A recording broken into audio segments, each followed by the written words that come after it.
Hello friends, welcome to my YouTube channel. तो friends, इस video में हम पर्यावरण एवं शिक्षा शास्त्र के कुछ प्रीवियस ईयर क्वेश्चनों पर डिस्कस करेंगे। तो फ्रेंड्स देखिएगा, इसमें पहला वाला क्वेश्चन है कि पर्यावरण अध्ययन की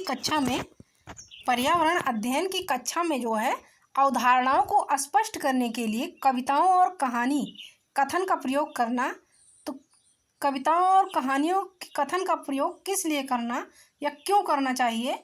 तो देखिएगा कि पहला है कि बच्चों में विद्यमान भाषिक एवं सांस्कृतिक विविधता को ध्यान में रखता है, यानी कविताओं और कहानियों का कथन जो है तो ये बच्चों में विद्यमान भाषिक एवं सांस्कृतिक विविधता को ध्यान में रखता है। या देखिएगा, सेकंड है कि उचित दिशा में बच्चों की ऊर्जा को संकेंद्रित करता है। उचित दिशा में जो है तो ये बच्चों की ऊर्जा को संकेंद्रित करता है।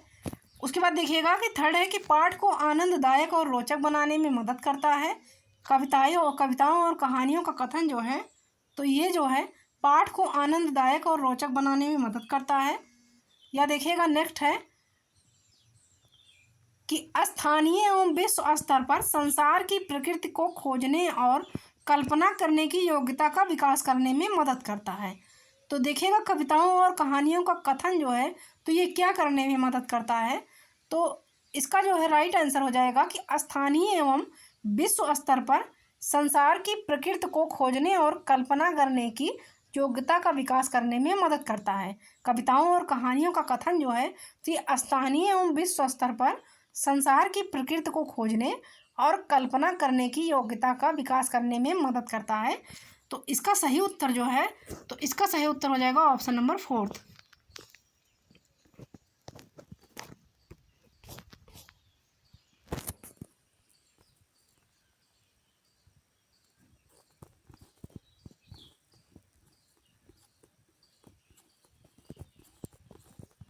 अब देखिए, अगला क्वेश्चन है कि पर्यावरण अध्ययन की पाठ्य पुस्तकों में विभिन्न प्रकरणों में एक खंड करके देखो को शामिल किया गया है, जिसका उद्देश्य है। तो पर्यावरण अध्ययन की पाठ्य पुस्तकों में विभिन्न प्रकरणों में, यानी सभी पाठ में विभिन्न प्रकरणों में करके देखो को शामिल किया गया है। तो इसका उद्देश्य क्या है? तो पहला है कि घर में शिक्षार्थियों को व्यस्त करना, यानी ये जो खंड दिया गया है करके देखो तो इसे जो है बच्चे करके देखेंगे, तो यानी कि बच्चों को देखिएगा कि घर में शिक्षार्थियों को व्यस्त रखना, इसलिए किया गया है। इसका उद्देश्य ये है। या देखिएगा, अगला है कि प्रत्यक्ष हस्तपरक अनुभव उपलब्ध कराना।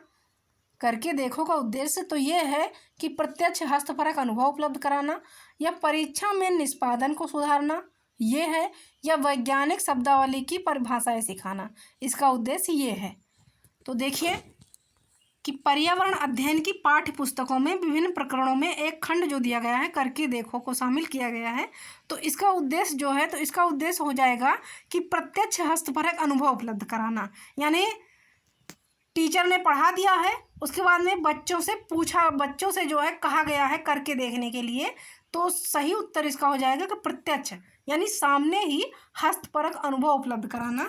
तो बच्चों ने क्या सीखा है? प्रत्यक्ष हस्तपरक अनुभव उपलब्ध कराना, इसका उद्देश्य जो है तो यही हो जाएगा। तो ऑप्शन नंबर 2 जो है इसका राइट आंसर हो जाएगा।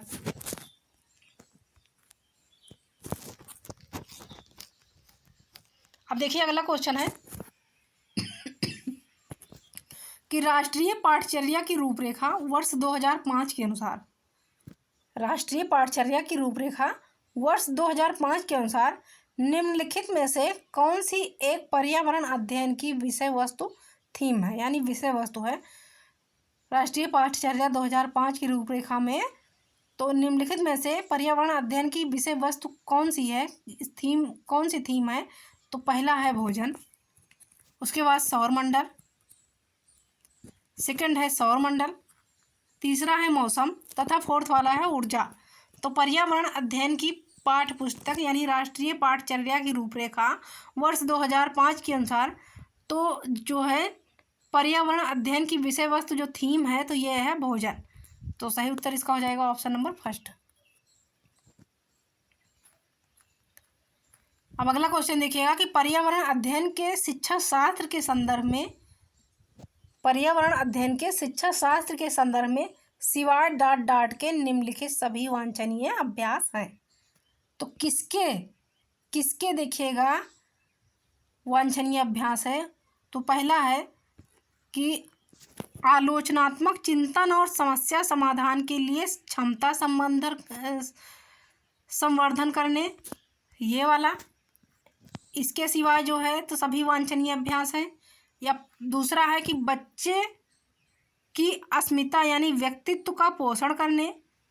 उसके बाद है कि वास्तविक अवलोकन के स्थान पर पाठ्य पुस्तकीय ज्ञान को की श्रेष्ठता को स्वीकार करने, या पाठ्य वस्तुओं और संदर्भों की बहुलता को बढ़ावा देने। तो देखिएगा कि पर्यावरण अध्ययन के शिक्षा शास्त्र के संदर्भ में सिवाय, तो सिवाय देखिएगा कि वास्तविक अवलोकन के